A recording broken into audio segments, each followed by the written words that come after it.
Guys, welcome everyone to another bumper and massive episode of All Things Football. Today, we journey across the world to interview our guest all the way in Los Angeles, California.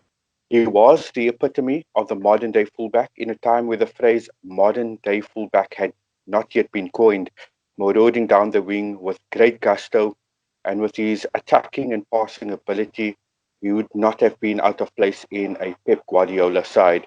He represented the Crazy Gang at Wimbledon in two separate stints, had the honour of playing for England, but he is most well known and fondly remembered for his time with Kevin Keegan's entertainers at Newcastle United. Now, some would say that Trent Alexander-Arnold is this man reincarnated. And from a sunny, warm LA, welcome, Warren Barton. Warren, welcome, and we hope that the weather in LA is a contrast to the cold and wet weather we're experiencing in Cape Town today. That is the best intro I've ever had. So thank you very much. It's an honour to be on. It's nice to reminisce and obviously to look forward and just to have a debate about the game that we love, the game that we wake up early to support, and I think the game that we've missed in these difficult times for everybody. So it's an absolute pleasure. And as I said, that was a marvellous intro. I'm going to record it and use that every time. Thank you very much. You got my check in the post then, yeah? You got the money. Thank you. Good man. Thank you. Warren, this is Sahil here. I completely echo Riaz's sentiments as well. It's really an honor speaking to you. And I think when we decided that we try and get you on, one of the first questions that we all wanted to ask was, that at one stage you were the most expensive defender in the Premier League. I think it was in 1995. How did that tag affect you and, the expectations of fans, the expectations that they would have had at the time? Obviously very proud. Just to briefly about myself, any young players, boys and girls that are listening, and at the age of 13, I was at Watford. I'd been at Arsenal as a young boy in the academy, but I chose to go to Watford and got told there at 13, you're too small, you're not going to be able to make it. In the UK, I dropped down in the lower leagues to a club called Leyton Orient that was actually managed by a Newcastle legend, Frank Clark. And he told me at 16, unfortunately, you're too small. I was 4'10" and weighed about 8 stone. Then many years later, you get the opportunity to go and play for a great club and a great manager like Kevin Keegan and Newcastle, and to be the most expensive defender. I was very proud. Obviously there's high expectations at the time. I mean, £4.5 million now. You could only get someone's left toe in the Premier League. You from that point of view, the way the inflation's gone. But it was a great honour, something that I was proud of. I relished the opportunity.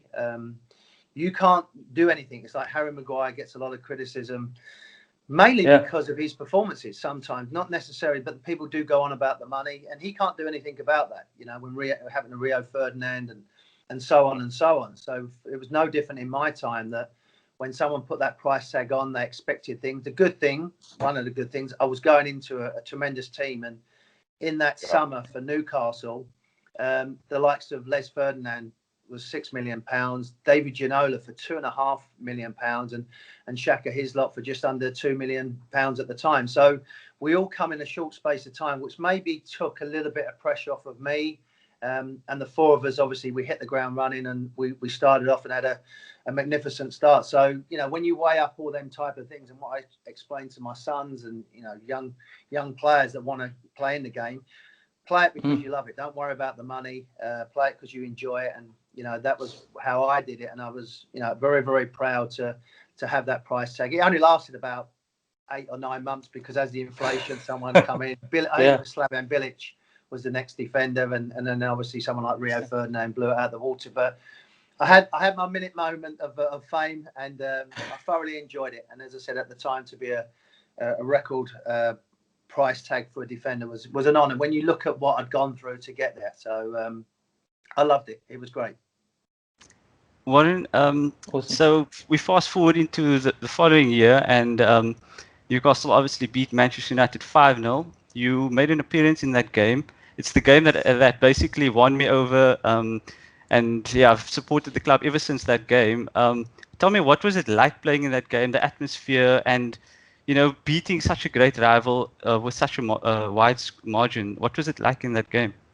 Well, I'll just go back a little bit of history about that. Obviously, the season before, we was 12 points clear, and Manchester United had come to St James's Park in February, and we was magnificent. Peter Schmeichel was in goal, and he was making save after save. And I know we've got Manchester United fans on this. That was, for me, was a turning point. They come to our place, they kept a clean sheet. We ended up losing the game 1-0, and then ultimately lost the title. Then we went to the Community Shield, the Charity Shield, as it was called. And we've been travelling around the world. We just signed Alan Shearer for £15 million. Again, you wouldn't get someone's right leg now in the Premier League, but he was a record signing at the time. And that's when Newcastle was. We was competing with the likes of Man United, Arsenal, for someone like Alan Shearer. And he come to Newcastle because of his beloved club. And we played in the Community Shield and got embarrassed. We'd been to Singapore, we'd been to Japan. We've been on the Friday night before we played the game. We've been to Lincoln for Darren Huckabee, a testimonial. Not excuses, but it was facts that we was a bit fatigued going into that game. We got embarrassed 4-0. It could have been 10-0. That was brilliant. We was awful. So when we had the team talk going into the game against Manchester United with the famous, Philip Albert chip with Martin Tyler calling the game, and the way that David Ginola was just in the zone. I mean, Gary Neville's been an outstanding player and is an outstanding. I've never seen Gary being torn to pieces by someone, and Ginola was unplayable, the same as Les and everybody really. So Kevin didn't have to say too much in the team talk. We wanted, as players, as athletes, wanted to prove a point that we was as good as them. We knew last year we'd let ourselves down and let the fans down by not winning the title. And great credit to United. They was magnificent. I think 15 wins out of 17 towards the end of the season with Schmeichel and Cantona. But we wanted to prove a point. So Kevin didn't have to say anything. We went out there, and people like, as I said, David Ginola and Les, we tore them to pieces. And then the ultimate chip from Philip Albert. There's not too many people that do that. Even, United fans was like, you know what, that's a hell of a goal to do that to someone like Peter. And from that point of view, it was a great moment. You said about the atmosphere. We had the likes of Barcelona beating them, playing at home. Anyone that's ever been to St James's Park in that time, in that era, it was a roar. It was like being a gladiator walking into a stadium, and to have that passion behind you was quite magnificent. And it's a game, and everybody talks about for many, many years. And it was one that I was proud to be associated with. I only got a cameo role, but I was still around. And as I said, it was a very good performance. Did it really win us anything? No, but I think it gave us a bit of pride back and let them know that we're a decent team. We're a good team. And they was the benchmark at the time, Manchester United, and we spanked them 5-0, and we let them know as well, as they would have done to us. And that's how, at that level, I know sometimes people find it a little bit uncomfortable, but that's the mentality you have with each other. Afterwards, shake hands, have a smile about it, but on the field, you want people to know. And I think a little bit that's what's missing in the game at the moment. Everybody's friend. But when you cross over that line, you've got to play for your shirt, and you've got to play for the fans and play for your club. Yeah, I think you guys definitely did win something. You definitely won over a lot of Newcastle fans. The 3 or 4 that I do know, probably, they probably started becoming Newcastle fans after that game. And leads me on to the question, you played, like you mentioned, you played alongside Ginola, Faustino Speer, Shaka Hislop, you mentioned Ferdinand, and also, Alan Shearer. It was a real golden age for Newcastle, you could say. How was that? How was the experience? And do you think that kind of Newcastle team can come to the fore again?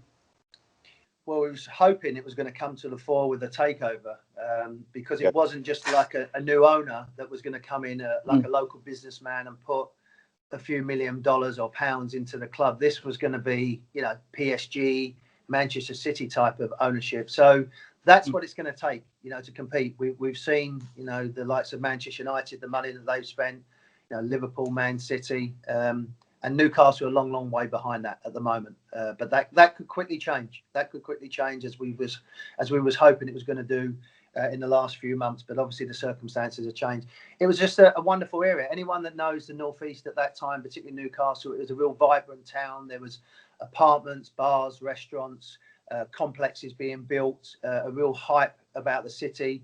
We was a big part of that. You know, when you go into Newcastle, the stadium is the main focus of the city. When you go in on the A1 or you get a train into Newcastle, that's the first thing you see.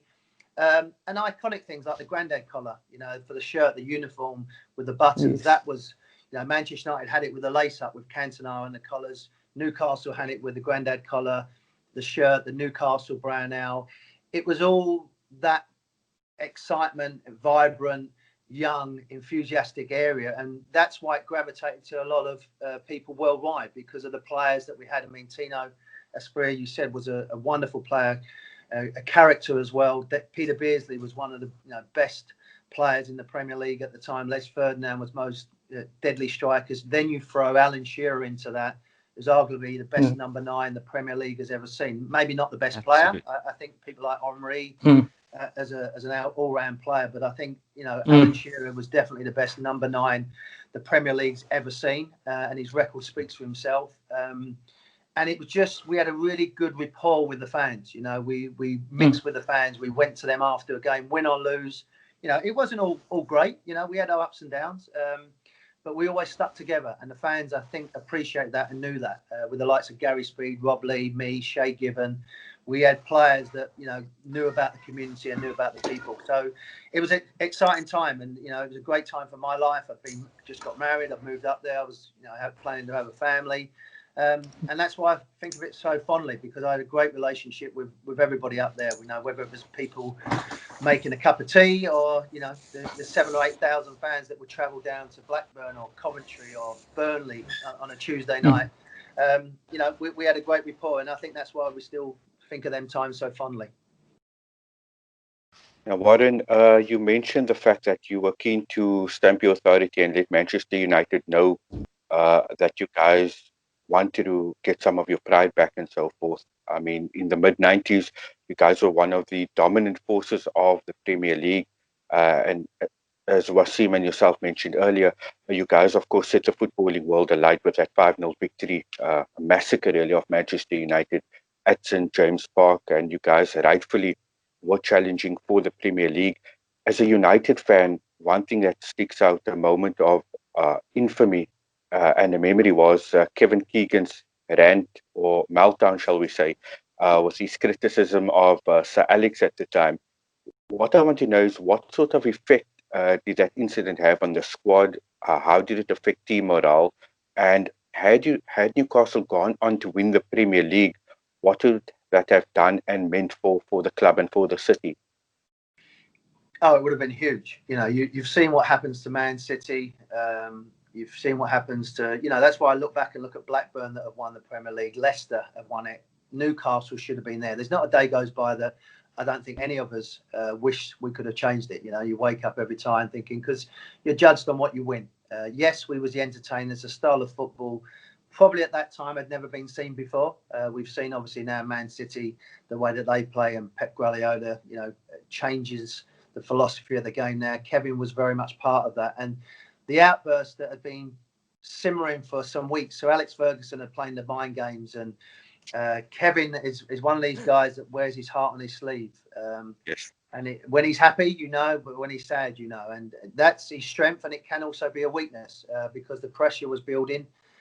So Alex had made a comment about we'd guaranteed to do a testimonial for Stuart Pearce, the legendary England and Nottingham Forest left back defender. But we was playing Nottingham Forest the following week. And so Alex had come out and said that, and he just lit a fuse. We'd gone to Ellen Road and won 1-0, and then we was going to Nottingham Forest the following week. And ultimately, we'd actually lost 2-1 to Nottingham Forest at the time. We was obviously aware of Kevin's frustration because we'd heard it in the training ground, and make sure that he knows, he being Sir Alex Ferguson, we got the result that we wanted at Ellen Road. And Kevin had just waited for the time. And as he said, he knew he was watching. He knew he was sitting there, as all the United fans was. But we knew it was coming, and probably Sir Alex rubbed his hand and thought, you know what, I've got you now. But Kevin didn't care. He was always like that with the fans, with us. We obviously the next day see it and see how it blew up on Sky Sports and across the world and how it was. And part of you was proud of him sticking up for you because that's what you want your manager to do. But then it was like, and you could say that to Kevin, come on, Gaffer, you fell straight for the trap. You know, you've gone straight into it. And Sir Alex has done it. He went, I don't care. I really don't care. And that's how he was. You know, he was never going to change. He was never going to do things that maybe grind out a game, change our formation. It was all about entertaining and doing the fans. And, you know, go back to that game where we lost 1-0 against Manchester United. At half time, we'd done everything. Hit the post. Michael was hitting his face, arms, made save. Maybe if he would have said at half time, whatever you do, don't lose this game, it might have been different. He turned around and went, go and show him again. And we got the sucker punch with Cantona. But he was never going to change. We knew that. We knew that because when I signed him, when I signed for him, that's exactly how he was. And that's how Kevin is. You're not going to change him. And that's why so many fans love him. Not just Newcastle fans. I think Liverpool fans and England fans across the world, Germany, Hamburg, they love him because he wore his heart on his sleeve. But Fergie got him that time. Fergie got him good time. Warren, around that same time, you made your England debut, and I just wanted to get your feeling. How did you feel with regards to your England career looking back now? Because I, for one, felt that you deserved so many more caps than you actually got. And so, how do you look back on your England career? Was it just timing issue where you perhaps should have been in the squad more often, but then, you know, Gary Neville emerged and some other players, and also with the style of play that Newcastle played at the time, you were fairly attacking, and you might have won games like 4-3 and things like that, where perhaps that didn't suit the England style of play. So how do you look back on your England career, you know, as a player and now as in retirement? I look back on pride, going back to what I said at someone at 13, 16 that was told you was too small. To the ultimate, you know, accolade for a player or any person is to represent your country and to do that.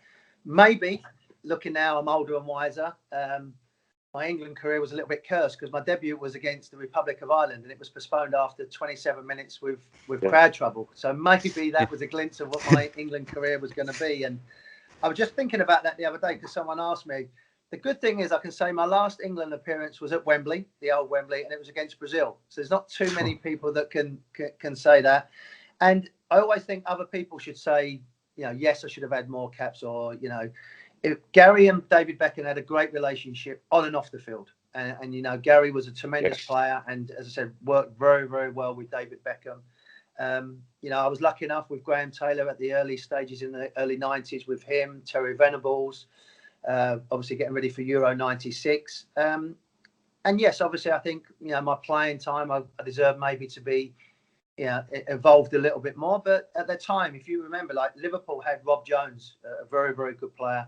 Manchester United not only had Gary Neville, but Paul Parker had been there beforehand and been established, played in semi-finals of World Cups. You know, Richard Edgehill was at Man City with, you know, people like Micah Richards coming through. And Glenn Johnson was coming along. Lee Dixon was an outstanding player at Arsenal. So at the time when I was getting for England, the mid-90s, there was probably David Barsley at the Queen's Park Rangers, another outstanding fullback as well. There was probably 6 or 7 players that was worthy to play for England at that time. Now, Trent Alexander, Carl Walker, maybe. I mean, you know, you're scratching for another one, really. But, you know, at the end of the day, I got my caps. I was proud to do that. I've still got them. It's something that can never take away. You know, yes, of course, I would love to have, you know, 10, 50, you know, 100 caps. But, you know, it wasn't to be. But I've still got that. They can never take it away from you, the caps that I've got. But as I said, it's always someone else to say that I deserved it. But Gary and David was, you know, they had a decade and won, you know, top awards and medals and trophies. So if you're not going to get a chance in a team, you lose it to someone like Gary because he was a top professional as well and a good guy. So you don't mind that. But at the time, as I said, there was probably about 5 or 6 of us that could have played for England at the time. Warren, you also went on to play for one of the greatest managers of all time, never mind one of the greatest in British history, Sir Bobby Robson.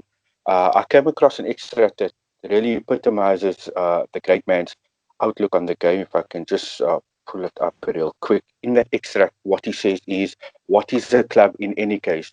Not the buildings or the directors or the people who are paid to represent. It's not a television contract, get out clauses, marketing departments, or executive boxes. It's the noise, the passion, the feeling of belonging, the pride in your city. It's a small boy clambering up stadium steps for the very first time, gripping his father's hand, going at the hallowed stretch of turf beneath him, and without being able to do a thing about it, falling in love. That's an extract that, quite frankly, every time I read, gives me goosebumps all the I've time. got them now. Uh, I've got them now. You're saying it now, and I've got them because that's what it means to fans, to people. The game. That's what the game should mean to everybody. Absolutely, and it really hits the crux of what a football fan should also look towards in terms of supporting the club.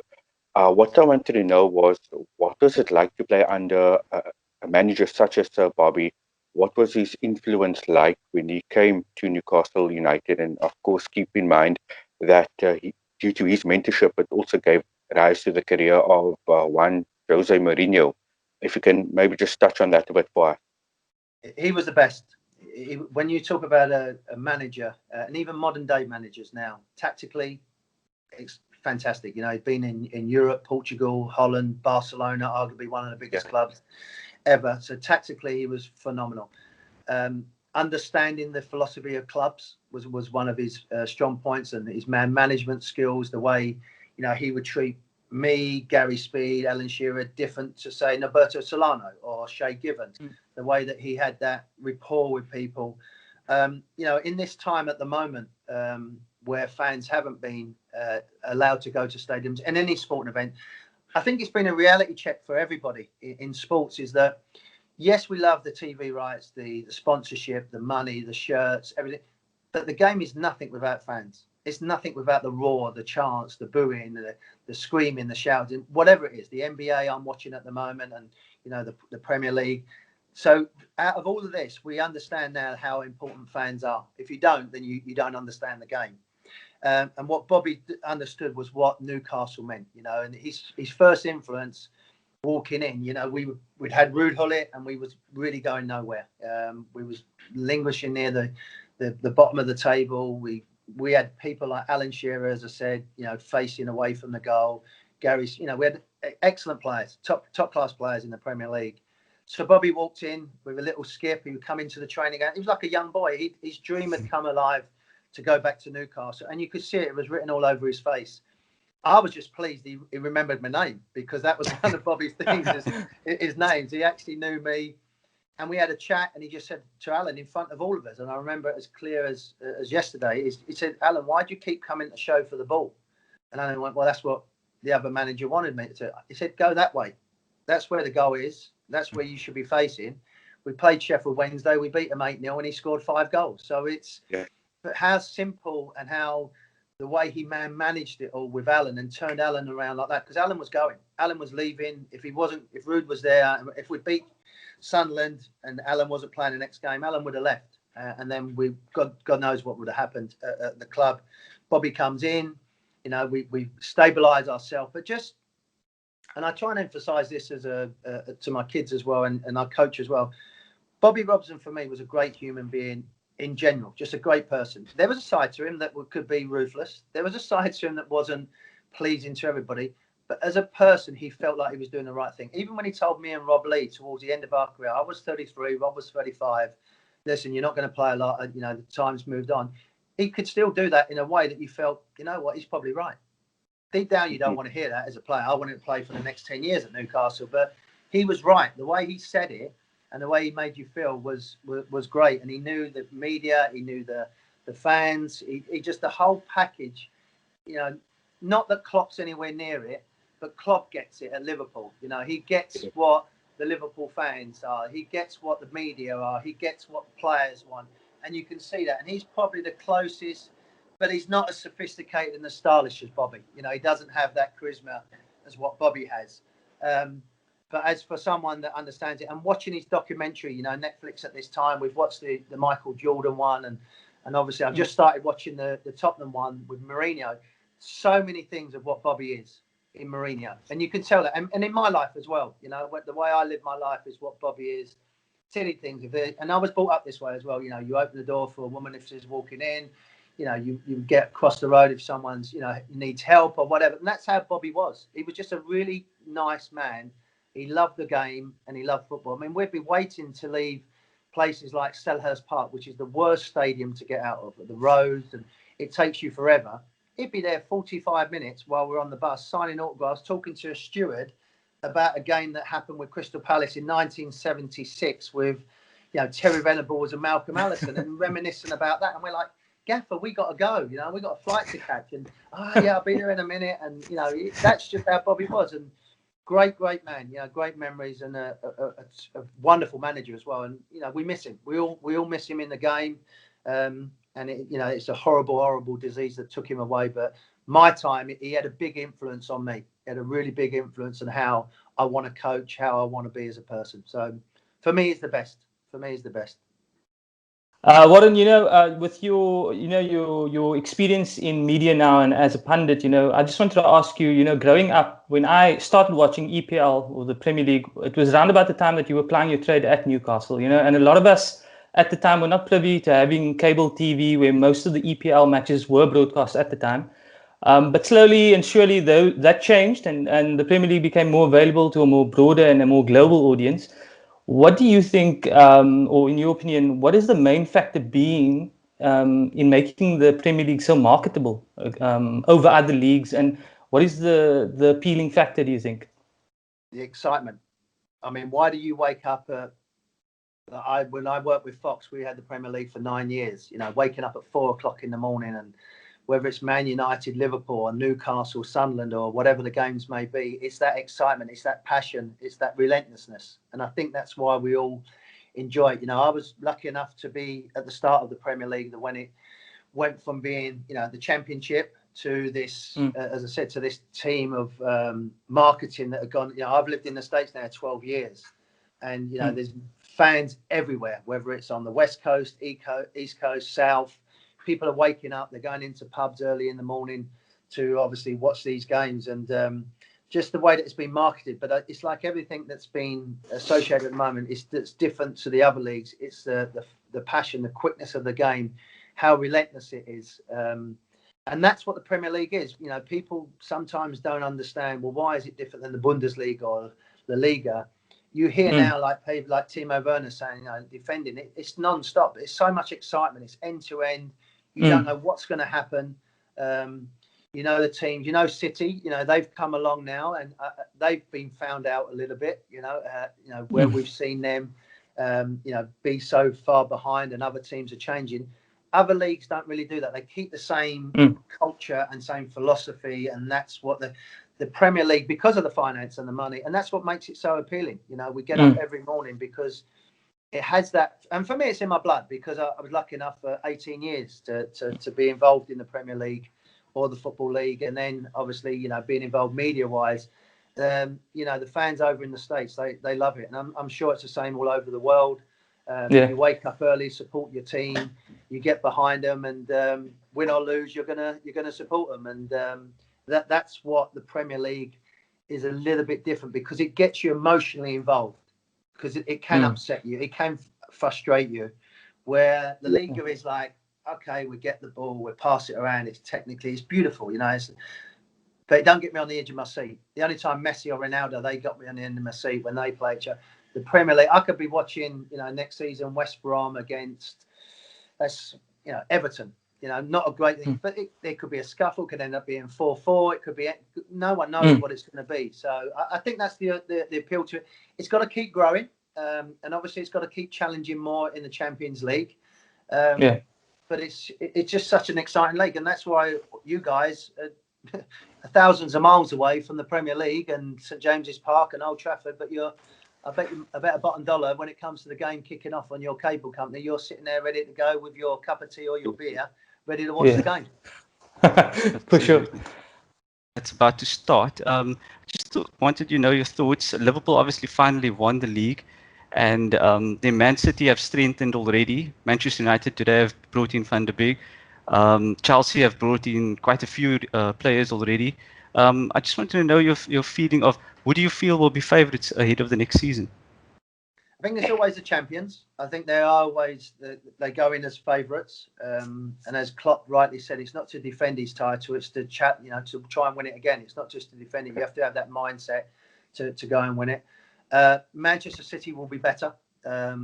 It'd be interesting though. It will be interesting to see the hangover of the Champions League. And listen, if they get the gift from God, Messi, then they are the favourites, because he will have a point to prove. And as much as people say, can he do it he could do it anywhere. So don't matter where he ends up. But I think it will be a lot closer than it was last year. Obviously, with Liverpool running away, I think United will be sound. If they're starting 11, is probably as good as anything in the Premier League. Defensively, they maybe could strengthen in one area, maybe a good, outstanding left back.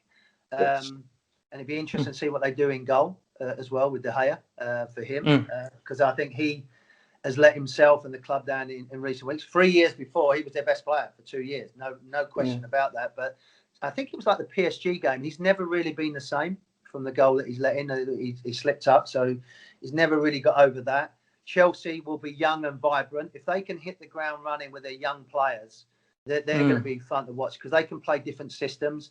But I think it's going to be a lot closer. But I think Liverpool will always be the mark. But I don't think they win it back to back. I think there will be a new champion, and then whether that's one of the old school, Man City, or someone can break out. But there's, you look at Everton, James Rodriguez, they're buying. So that just shows you where it's mind blowing, the Premier League, that you've got someone that's leaving Real Madrid. Okay, he's not played a lot and he's gone, but a World Cup not long ago, he was the best player in the World Cup. So that just shows you what the likes of Everton can do. And that's why I get frustrated with the likes of Newcastle, because you mentioned earlier on, we was challenging. That's all I want us to do. Even if we had all the money that maybe would come in, it doesn't guarantee us winning anything, but it gives us a good chance to bloody challenge and be on an area that we can compete with people. But yeah, I think it's going to be a really, again, close, exciting season. And we didn't have it this season because of Liverpool's wonderful performance, but obviously with COVID kicking in, it sort of took the shine off of the league. But they still deserve to win it. Agreed. Warren, just seeing as you touched on the point about the takeover, of course, it became one hell of a saga, which at one point looked dead set on completion, only for it to then fall by the wayside. And we were keeping abreast of news regarding the takeover. Newcastle were being linked with this, like Ciro Immobile, Edison Cavani. There were rumors linking them to Coutinho. And who knows, like you said, I mean, had the takeover gone through, we might have been seeing mighty Messi on Tyneside. So following the fall of the takeover, and yesterday Newcastle fell to a 5-1 friendly defeat against Middlesbrough. What does the future hold for Newcastle, and do you believe that a takeover is still possible in the future? Yes, I do think that the takeover is still possible. Obviously, with the Premier League taking so long to make a decision, and obviously the ownership maybe not filing everything in order quick enough. But it was a saga. It was embarrassment. It was something that was frustrating and disheartening as well, because it had built you up to a level. And Mike Ashley has been there obviously a long time, and probably in the last 5 years there's been 2 or 3 legitimate takeovers that are going to happen, and this one seemed to be the most legitimate, with all the stories that was coming out of like top journalists. I'm not just talking about journalists that was just making up stories to sell newspapers. These was world recognized journalists that had great credibility, and then for it to fall short. But it's not over, as far as I've heard or believed. Mike is still keen to sell the club, but you go into a season, and I tweeted yesterday on social media that to lose 5-1 against any team in the pre-season is not good.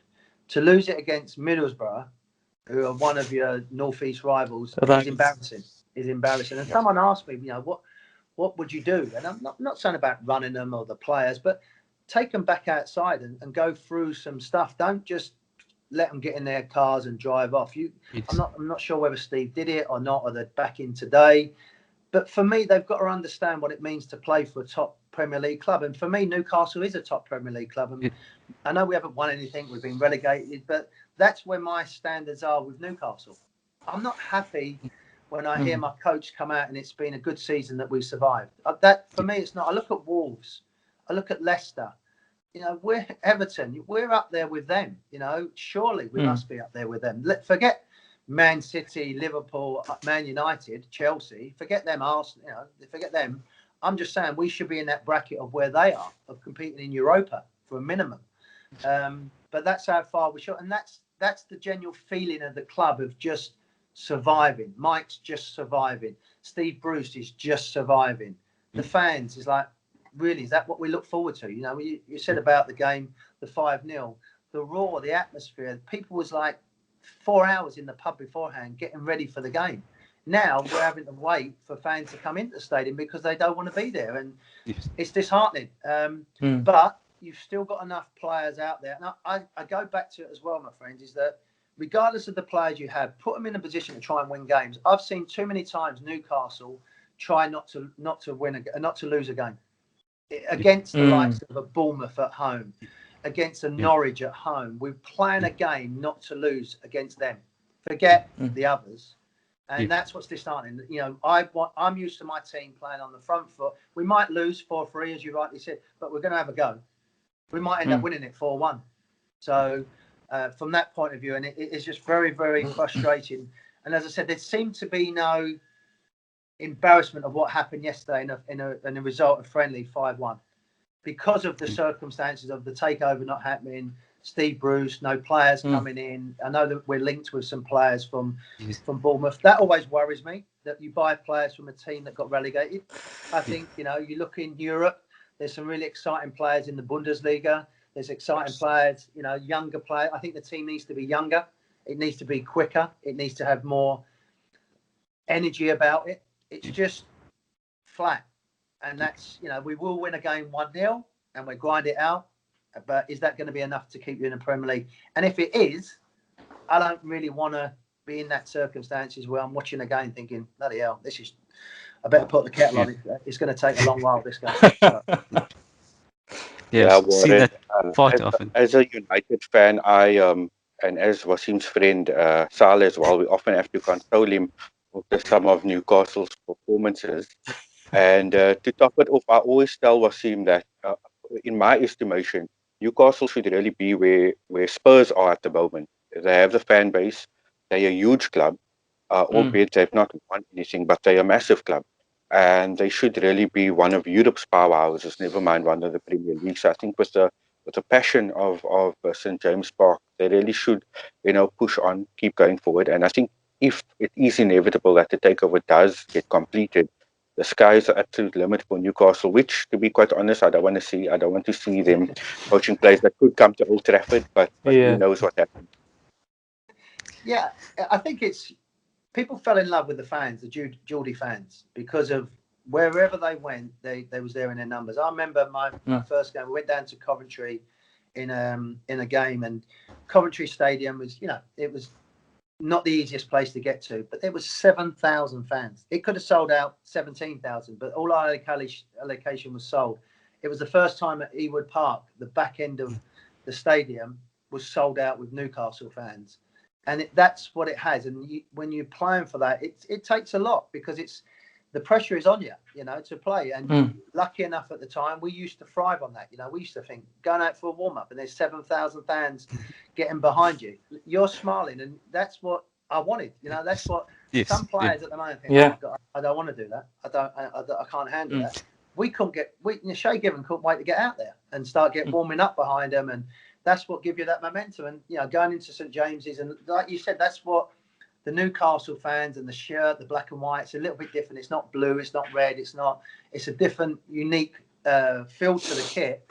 And that's where we want to be. But we're not going to get there on sympathy. It's going to take money and hard work and right recruitment and right management. And it needs an overhaul. But you rightly said, my friend, the structure's there. The foundations are there. It's just that little bit of TLC that needs to be done. Because Chelsea was no different. You know, Man City are no different. And there's no reason why Newcastle can't be like that. Warren, just to before we wrap up, we just got some quick quiz type questions. So we'll just go through it. There's about 5 of them, and then You didn't then tell we'll me wrap about up. this. You didn't warn me about this. No, it's more just with regards to your playing career. So let's give it a go. The best player that you've played with and against. Best player was Peter Beardsley as a player. Obviously, the best striker is Alan. Paul Gascoigne for Euro '96 was phenomenal. He was on a different level than anybody else. And Zidane's the best I've played against. Week in, week out would be Ryan Giggs at United. We had some great battles for over like 10, 12 years. We played against each other, so that was great. Wow. I got on very, very well. Quick story with Ryan, actually. He was over here in the States 5-6 years ago, and they just started wearing the GPS tracking system about his run. And I made a joke to him. I was up in Seattle. I went, I wish I wish you had that when I played against you. I could have running past me. But he was a great player. And I said it before, Henry would be in there as well. Thierry Henry, because in that late 90s, 2000, he was unplayable. But as I said, playing with for Newcastle would be Peter. England would be Gaza, Zidane playing against. But, I was lucky enough to play against some good players. And with, actually. Next question, your favorite manager? Sir Bobby. No doubt. Okay. Messi or Ronaldo?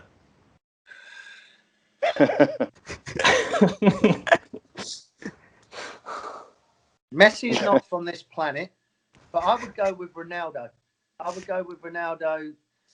Because even as he's got in later ages, I looked at Messi when they was getting beat by Bayern Munich, and I didn't see a reaction. Now, whether that's maybe a build-up, you would see a reaction from Ronaldo. You would see it. You would, and in the clutch moment, going back to someone like Michael Jordan, I would take Ronaldo. If there was a penalty in the 90th minute to win you a World Cup or win you a Champions League, I would go with him. And I think he's worked so hard on his training and to be a player. Messi's a gift from God. What he's got, no one else has got. That's a gift. Not saying he doesn't work on it, but I just think Ronaldo, for me, ticks so many boxes. And someone made a really, really good point. If Ronaldo had done what Messi's done, it would have been totally the opposite. He would have been, slaughtered by the media. Ronaldo would have been, hung out to dry. Messi, it's sort of a sympathy. And that's the two different personalities, and that's what makes it so great. You've got one that's quiet, shy, and just gets on with it. And you've got Ronaldo that would tell you how he feels, and you would know how you feel. And I like that about him. I love that about him. I think he's both great role models, but I would take Ronaldo. Then your favorite current Premier League player? Oh, that's a good one. Rashford. I like him. I think he's got a lot of improvement. Trent Alexander. I think another one that comes to mind from that point of view. Yeah, I would go with them. Trent Alexander. I'm a big fan of Harry Kane. I'm watching that documentary as well. He needs to kickstart his career again. He's gone a little bit quiet. I'd like to see him get angry and really hit the Premier League on fire. Maybe he needs a new club. Yeah, he looked well in black and white. We need a number 9. Absolutely. We need a number 9. I'll go and get him. But I'm a big fan of his. And obviously, Rashford, I think, has got great potential. So, yeah, I like him as well. And then just lastly, any advice you'd like to give to aspiring young footballers? Enjoy it. Enjoy it. It's the best sport in the world. If you give everything, it will give you so much more back. And learn. Always be a sponge, whether you're later in your career or whether, I started doing my coaching licenses when I was in my late 20s, early 30s. It helped me understand the game more. But just love it and respect it. I think that's what the game has to have now. It's not just a job, a money machine. It's still a sport. But I always say to my kids, my last statement I say to them is go out and enjoy it. Because if you enjoy something, you do it even better. And love it, because it's what gets us going in the morning. It's what gets the hairs on your arms stand up. And when you're shouting at a TV screen because they've missed an open goal like Sterling did. It's crazy. Nothing else can do that. Nothing else. Tennis, football, nothing can get you excited or depressed as much as soccer. Or football. So that's what it can do to you. On behalf of everyone, Warren, I just want to say thank you for joining us on this call. It's been an absolute honor and privilege to interview you. And yeah, I just want to say thank you. And hopefully, sometime in the future, we'll have another chat. And hopefully, with regards to Newcastle being taken over and fighting for the top honors of English football again. We'll keep you to that. And if we get took over, then I'll do it again. But no, it's an absolute pleasure. Absolute. It's great talking to people all around the world about the game and obviously about a club that I love. And sorry about the weather, but I've just got 70 degrees of heat, so I'll be fine out here. I'm going to put my shorts on, my flip flops on. But an absolute pleasure, gentlemen, and I wish you all the best. And obviously enjoy the Premier League. Thanks so much. much. Pleasure.